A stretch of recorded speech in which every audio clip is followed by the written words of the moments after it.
आप सभी को प्रभु यीशु मसीह के नाम में जय मसीह की। और मैं उम्मीद करता हूँ, आशा करता हूँ कि परमेश्वर के अनुग्रह में आप सब बने हैं।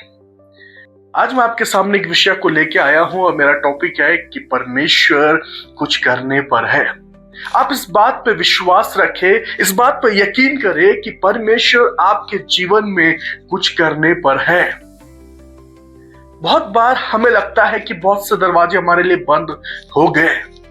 बहुत सी बार हम जब देखते हैं तो कुछ नजर नहीं आता, आगे मुसीबत हमें नजर आती है और जब हम पीछे देखते हैं तभी भी हमें हमारी मुसीबतें ही नजर आती है।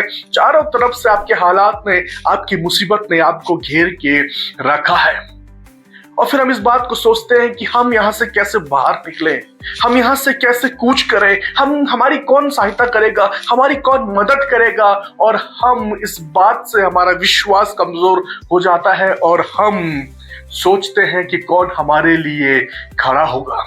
हमारे पास बहुत से ढेरों सवाल होते हैं कि हम करें तो क्या करें, हम कैसे इस चीज से बाहर निकले, हम कैसे अपनी परिस्थितियों से बाहर निकले, कैसे अपनी बीमारी से बाहर निकले। पर आज आपसे कहना मांगता हूं, यदि आपके जीवन में यह सवाल बना है, यदि आपके जीवन में ये बातें बनी है और आप परेशान इन सब बातों को लेकर, आपसे कहना मांगता हूं, आप परमेश्वर पे भरोसा रखें, आप परमेश्वर के वचन पे भरोसा रखें। परमेश्वर आपके लिए कुछ करने पर है।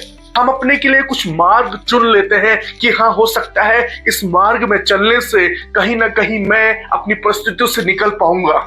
बहुत सी बार हम अपनी बुद्धि से, अपनी समझ के अनुसार चलना चाहते हैं, पर आपको बताना चाहता हूं तभी भी हमारे हाथ में कुछ प्राप्त नहीं होता, तभी भी हम अपने उस परिस्थितियों से बाहर नहीं निकल पाते हैं, तभी भी हम उन बंधनों में, उन श्रापों में बंधे रहते हैं, उन चिंताओं में डूबे रहते हैं, उन बीमारियों में डूबे रहते हैं और हम वहां से बाहर नहीं निकल पाते हैं। मैं आपको बताना चाहता हूं, आपने बहुत प्रयास किया होगा, आपने बहुत मेहनत करी होगी, आपने बहुतों की मदद ली होगी, बहुतों ने आपकी सहायता भी करी होगी। हो सकता है आज भी आपके जीवन में कुछ भी नजर नहीं आ रहा, पर आपसे कहना मांगता हूं कि जब सब कुछ आपने कर लिया है, अब आप चुपचाप रहिए। अब आप हार चुके हैं, अब आप थक चुके हैं, आपने बहुत परिश्रम किया, आपने बहुत मेहनत करी, पर फिर भी कुछ रिजल्ट नहीं आया, फिर भी आपके हाथ खाली हैं। आज भी आप परेशान हैं। आपसे कहना मांगता हूं, आप अपने आप को खुदा के हाथों में सौंप दीजिए।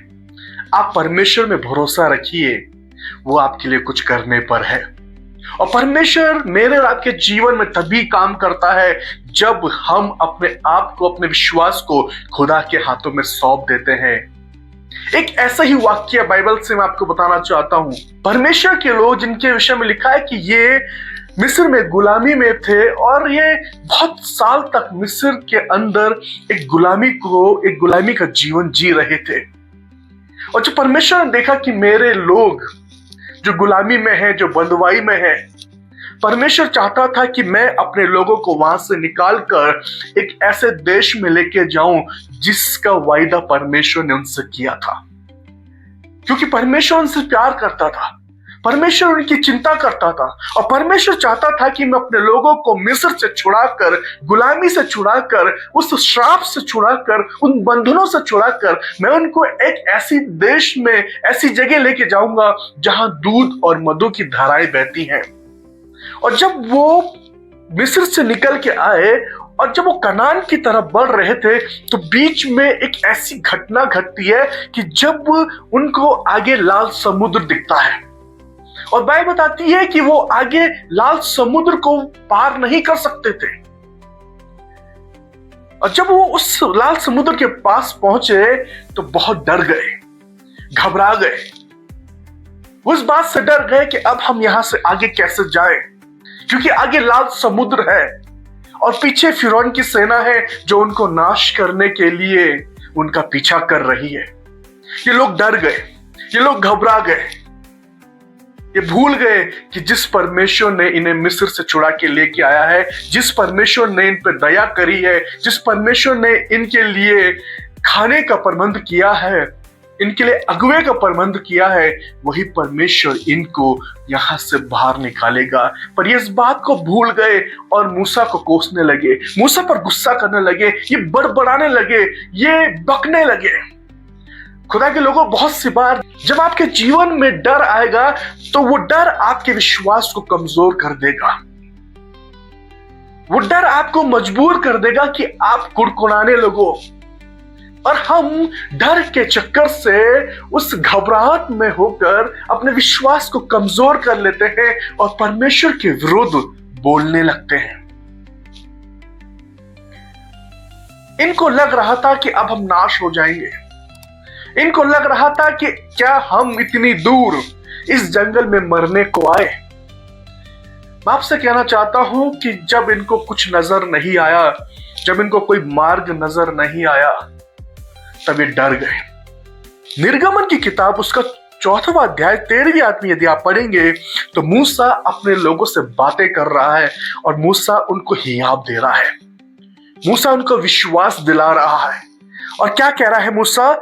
लिखा है, मूसा ने लोगों से कहा, डरो मत, खड़े खड़े वो उद्धार का काम देखो जो यहोवा आज तुम्हारे लिए करेगा। इसका मतलब आज आसमान का खुदा इनके लिए कुछ करने पर है। अब मूसा बड़े प्यार से इनके विश्वास को मजबूत कर रहा है और कह रहा है कि खड़े खड़े उस उद्धार के काम को देखो जो परमेश्वर आज तुम्हारे लिए करेगा। और लिखा है, जिन मिस्रियों को तुम आज देखते हो उनको फिर कभी ना देखने पाओगे, यहोवा आप ही तुम्हारे लिए लड़ेगा, इसलिए तुम चुपचाप रहो। हालेलुया। क्योंकि बहुत सी बार जब हमें डर लगता है ना, तो हम बुड़बुड़ाने लगते हैं, हम कुड़कुड़ाने लगते हैं, हम कोसने लगते हैं, हम परमेश्वर को दोषी ठहरा देते हैं। पर मूसा कह रहा है कि तुम चुपचाप रहो। तुमने बहुत बोल लिया है, तुम बहुत कुड़कुड़ा गए हो, तुम अपनी सामर्थ्य से लाल समुद्र को पार नहीं कर सकते, तुम अपनी सामर्थ्य से फिरौन की सेना को नहीं हरा सकते, इसलिए तुम चुपचाप रहो। इसलिए चुपचाप रहो क्योंकि परमेश्वर तुम्हारे लिए कुछ करने पर है। परमेश्वर तुम्हारे लिए कुछ करने पर है। खड़े खड़े उद्धार का काम देखो। और मूसा कहने लगा कि जिन मिस्रियों को तुम आज देखते हो, जिस प्रॉब्लम को तुम आज देखते हो, जिस लाल समुद्र को तुम आज देख रहे हो, जिस फिरौन की सेना को तुम आज देख रहे हो, जिस डर को तुम आज देख रहे हो, उसे आज के बाद कभी देखने नहीं पाओगे, क्योंकि तुम्हारे लिए यहोवा लड़ने के लिए तैयार है। इसलिए चुपचाप रहो। खुदा की योजना को देखो, खुदा के प्लानिंग को देखो, खुदा की बातों को देखो, खुदा पर विश्वास रखो, वो तुम्हारे लिए आज कुछ करने पर है। आपसे कहना मांगता हूं कि आज आसमान का खुदा आपके जीवन में कुछ करने को है। आप विश्वास रखें। आप चुप रहिए। आपने बहुत मेहनत कर ली है, आपने बहुत प्रयास किया, आपने बहुत कुछ कर लिया, पर आपके हाथ में आज भी कुछ नहीं है, आज भी आपको कुछ नजर नहीं आ रहा। आपसे कहना मांगता हूं, चुपचाप रहिए। अपने आसमान के खुदा की ओर देखिए, उसमें भरोसा करिए, उसमें विश्वास करिए, वो आपके लिए कुछ करने पर है। बाइबल बताती है कि परमेश्वर ने मूसा से कहा कि अपनी लाठी को उठाकर समुद्र की ओर बढ़ा, और बाइबल बताती है जब मूसा ने ऐसा ही किया तो समुद्र दो भाग हो गया, उनके लिए मार्ग तैयार हो गया। और बाइबल बताती है कि सारे इजरायली उस मार्ग में से होकर पार चले गए और फिरौन की सेना उस समुद्र में डूब के मर गए। आपसे कहना चाहता हूं कि जिन बातों को आज आप अपने जीवन में देख रहे हो, उस डर को अपने जीवन में देख रहे हो, अब उस बीमारी को अपने जीवन में देख रहे हो, उस खराब परिस्थिति को अपने जीवन में देख रहे हो, आपसे कहना मांगता हूं, खुदा का वचन कहता है कि जिन मिस्रियों को तुम आज देख रहे हो उनको आज के बाद नहीं देखने पाओगे। और आज मैं आपसे कहना मांगता हूं, विश्वास दिलाना मांगता हूं कि जिस मुसीबत को, जिस बीमारी को, जिस दुख को, जिस परिस्थिति को, जिन बातों को आज आप देख रहे हो, जो आपके जीवन में आपके डर को, आपके जीवन में आपकी कमजोरी को लेके आती है, आज के बाद आप देखने नहीं पाओगे, क्योंकि आसमान का खुदा उनको आपके जीवन से दूर करने पर है। वो आपके लिए लड़ेगा, वो आपके लिए खड़ा होगा, वो आपके लिए मार्ग बनाएगा, वो आपको उस लाल समुद्र में से एक रास्ता तैयार करेगा ताकि आप उसमें से पार चले जाओ। ताकि आप उसमें से बच निकलो, ताकि आप परमेश्वर के उस योजना को, परमेश्वर के उस प्लानिंग को देख सको जो खुदा ने आपके जीवन में रखी है। वो आपके लिए लड़ेगा, बस तुम चुपचाप रहो और खुदा के काम को होने दो। इस बात पे विश्वास रखिए कि खुदा बाप तो मेरे जीवन में कुछ करने को है, कुछ करने पर है, वो आपके जीवन में कुछ करने पर है। इसलिए डरो मत, खड़े खड़े उद्धार का काम देखो जो आसमान का खुदा आपके लिए करने पर है। प्रभु आपको बरकत और आशीष दे। Praise the Lord.